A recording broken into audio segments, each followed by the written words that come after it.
Mesdames et messieurs, bonjour et bienvenue dans votre journal de ce lundi 11 août 2025. Au sommet de cette édition de 13h, à Tourou, Adam Chabi Bouka, entouré d'une forte délégation du bloc républicain, a remis des boules de pétanque aux passionnés locaux. Ce geste sportif a aussi été l'occasion de sensibiliser la population aux enjeux des élections générales de 2026. Les détails dans un instant. Au Mali, une vaste opération d'arrestation secoue l'armée impliquant plusieurs officiers de haut rang. En sport, une quinzaine d'athlètes béninois se préparent intensivement à Grand Popo en vue des championnats ouest-africains d'athlétisme. Plus de précisions dans ce 13h.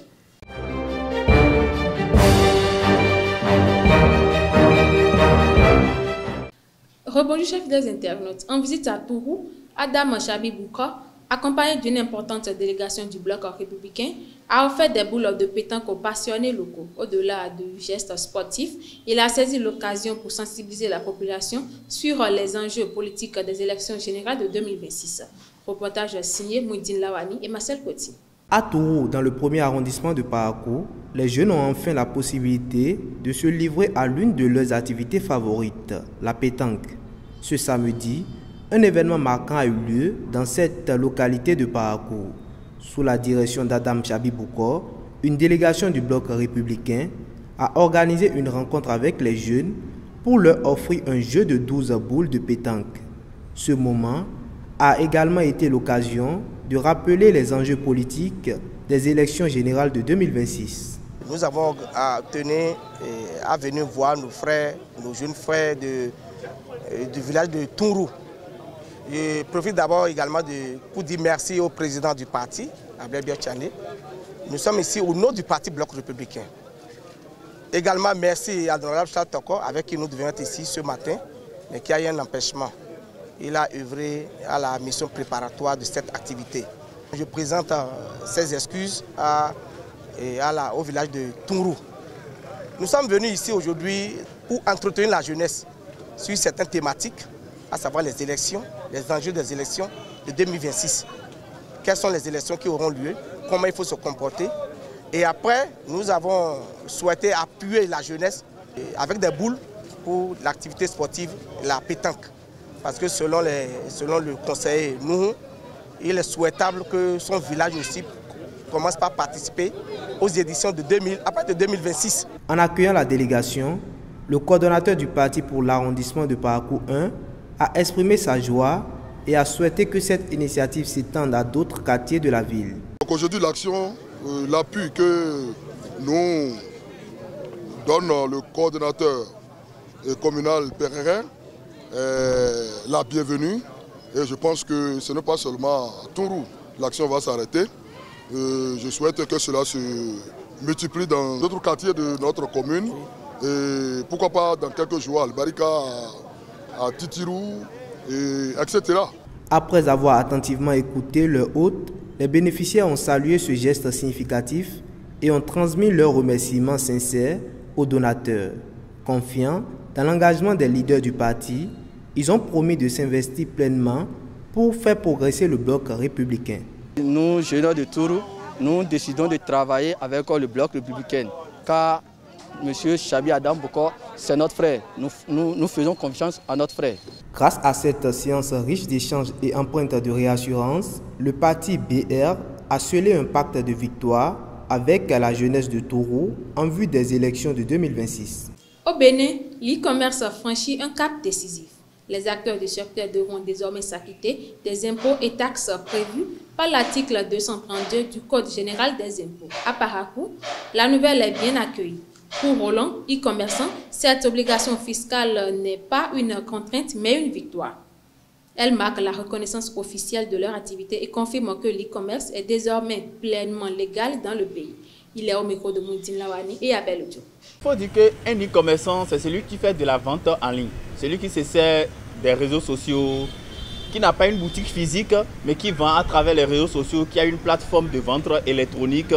Et je peux donner par exemple l'exemple de ceux qui ont des boutiques e-commerce, ou bien l'exemple de Jumia par exemple. Voilà, c'est un géant de la vente en ligne qui fait du commerce sur Internet. Il a une plateforme, au lieu d'avoir une boutique physique où les gens iront acheter, tout se fait sur téléphone.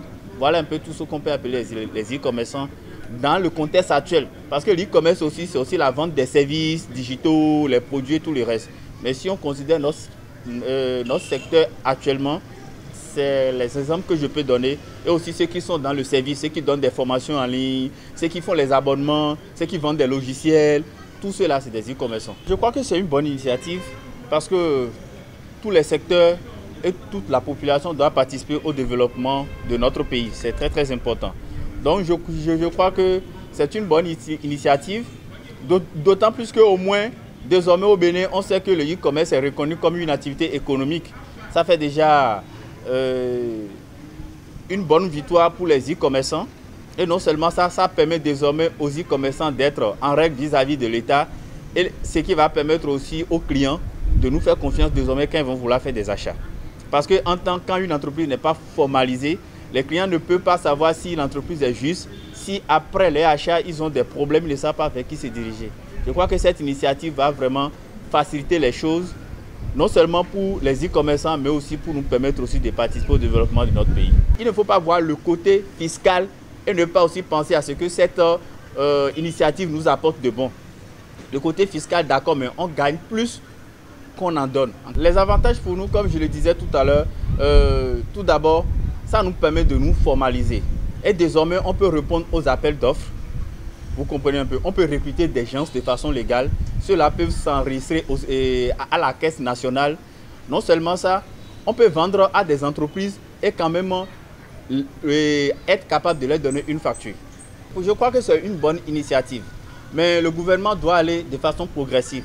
Commencer par des sensibilisations, faire des campagnes dans les grandes villes, amener les gens à comprendre le bien fondé de ce qu'ils sont en train de nous amener. Il faut dire que plus on en parle des bien fondés, des avantages, plus les gens vont commencer à réfléchir à ça. Qu'est-ce que ça peut m'apporter de bien? Mais quand on impose ça de façon brutale, les gens ne seront pas aussi efficaces pour pouvoir adhérer. Et ça va aussi décourager les e-commerçants qui veulent intervenir dans le secteur, les jeunes qui veulent se lancer dans le secteur et tout. À l'issue de l'obtention du baccalauréat, de nombreux étudiants se retrouvent face à la délicate question du choix et de leur filière à l'université. Interrogé sur le sujet, le président de la Fédération nationale des étudiants de l'université de Parakou a partagé son point de vue sur l'orientation des jeunes bacheliers. S'appuyant sur son expérience, il a prodigué plusieurs conseils pratiques afin d'aider les nouveaux étudiants à opérer des choix éclairés pour leur avenir académique et professionnel. Il est au micro de Elvit Mbetaou. Le système d'orientation à l'université de Parakou a subi une très grande amélioration grâce aux efforts conjoints du ministère de l'Enseignement supérieur et de la Recherche scientifique et des établissements, et aussi grâce à cette plateforme qui a été mise en place depuis quelques années. Toutefois, ça reste encore perfectible et nous rencontrons souvent des problèmes d'adéquation entre les étudiants, entre le profil de l'étudiant en quelque sorte et les filières choisies. Comme défi rencontré par les nouveaux bacheliers, il y a d'abord ce changement d'environnement, le changement d'environnement radical. Et il y a toute une modification. Les réalités sur le campus ne sont pas les mêmes avec les établissements, les collèges, je veux dire. Et le second défi, c'est cette manque de communication à la recherche. Les nouveaux bacheliers ne sont pas à la recherche, en fait, de l'information. De l'information, il manque de sensibilisation. Et également, il y a cette question d'hébergement et de la restauration qui reste un défi majeur à relever. La FUNEP organise chaque année, nous organisons chaque année, et souvent dans les toutes premières semaines de l'année académique, nous organisons des séances de sensibilisation et d'encadrement des nouveaux bacheliers et d'orientation en quelque sorte au niveau de chaque décanat. Et également, il y a cette collaboration avec toutes les administrations, ce qui nous permet quand même d'avoir la même mesure pour un nombre de bacheliers. Il faut persévérer. C'est vrai, le bac, il faut vraiment réunir tous ces efforts. Il faut travailler dur pour obtenir le bac. Une chose est d'obtenir le bac et l'autre chose également, c'est de ne pas baisser les bras. J'ai souvent l'habitude de dire aux plus jeunes, à mes jeunes frères et sœurs, l'énergie avec laquelle vous avez pu déclencher le bac, si vous avez toujours cette énergie, soyez-en sûrs, vous allez traverser et la première année, et la deuxième année, et la troisième année facilement parce que le temps passe tellement vite. Vous allez finir la licence et également le master. Et l'autre chose, ne pas se contenter seulement des compétences académiques. Aujourd'hui, l'expérience a montré que plus avec les formations professionnelles et techniques, on s'en sort plus. La dernière fois, on était à une rencontre avec le chef de l'État et lui-même l'a dit que c'est un regret pour lui. Que c'est un regret.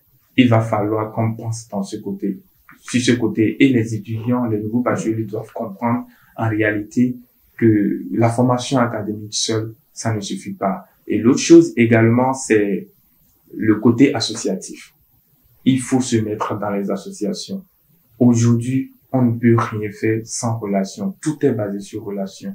Et l'université est faite de telle sorte que quand vous rentrez, vous mettez les pieds dedans, votre vie, en quelque sorte, en dépend de 80%. La réussite de votre vie en dépend de parfois 80%. Quand vous réussissez ici, à l'extérieur, quoi qu'il arrive, sur le côté associatif, sur le côté académique ou encore professionnel, vous allez vous en sortir. Wenceslas Awanyimo, journaliste cadre à la Société de radio et télévision du Bénin SRTV, est décédé à l'âge de 39 ans. La nouvelle a été annoncée ce dimanche 10 août par Inès Fassia, responsable au sein de Bénin TV, qui a salué la mémoire d'un collègue passionné et dévoué. Sa disparition brutale plonge la SRTB et ses proches dans une profonde tristesse. Actualité hors de nos frontières, les autorités maliennes ont interpellé au moins 45 militaires, dont 2 généraux, soupçonnés de vouloir déstabiliser la transition en cours. Parmi eux figure le général Abbas Dembélé, ancien gouverneur de Mopti, et Nema Sagara, l'une des rares femmes au plus haut grade militaire. La junte n'a pas encore communiqué officiellement, mais les arrestations se poursuivent. 5 journalistes d'Al Jazeera ont été tués dimanche dans une frappe israélienne ciblée à Gaza, dont le correspondant Anas Al-Sharif, figure médiatique de la couverture du conflit.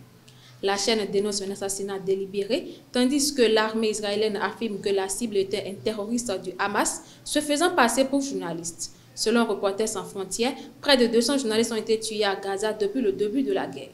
Le premier ministre israélien Benjamin Netanyahou défend un plan militaire controversé visant à prendre le contrôle de secteurs densément peuplés dans la bande de Gaza, malgré la pression croissante de la rue et d'une coalition divisée. Les familles des otages israéliens appellent à une grève générale, dénonçant ce plan comme un sacrifice de leurs proches, tandis que l'extrême droite israélienne réclame une occupation totale de Gaza. Sur la scène internationale, Israël fait face à un isolement accru, notamment avec la reconnaissance prochaine de l'État palestinien par l'Australie et l'arrêt partiel des livraisons d'armes allemandes. Sport pour boucler ce journal, à moins de 2 semaines de la compétition à Accra, une quinzaine d'athlètes suivent un camp d'entraînement dirigé par la Fédération béninoise d'athlétisme et le ministère des Sports. Les athlètes bénéficient d'un encadrement technique poussé avec 2 séances quotidiennes pour améliorer leur performance. Le Bénin espère briller, notamment dans les épreuves individuelles et les relais masculins, féminins et mixtes. Le Bénin a obtenu la 9e place à la Coupe d'Afrique U18 de beach volley à Abuja avec des équipes masculines et féminines engagées. La paire masculine Tchetekoua Abdel Sadat et Maman Abdou Kabirou s'est qualifiée pour les barrages du championnat du monde U18 prévu du 7 au 11 octobre 2025 au Qatar. Après la qualification historique de l'équipe senior, le Bénin vise maintenant une place au mondial chez les jeunes. CHAN en 2025, le Maroc s'est incliné 1-0 face au Kenya ce dimanche 10 août à Nairobi, malgré une supériorité numérique obtenue en fin de première période. Les Kenyans ont résisté tout au long de la seconde mi-temps, privant les Lions de l'Atlas d'un retour au score. Le Maroc reste 2e du groupe A et devra impérativement gagner contre la Zambie le 14 août, puis la RDC le 17 août, pour espérer se qualifier en quart de finale. C'est tout pour ce journal. Merci de votre attention. À très bientôt.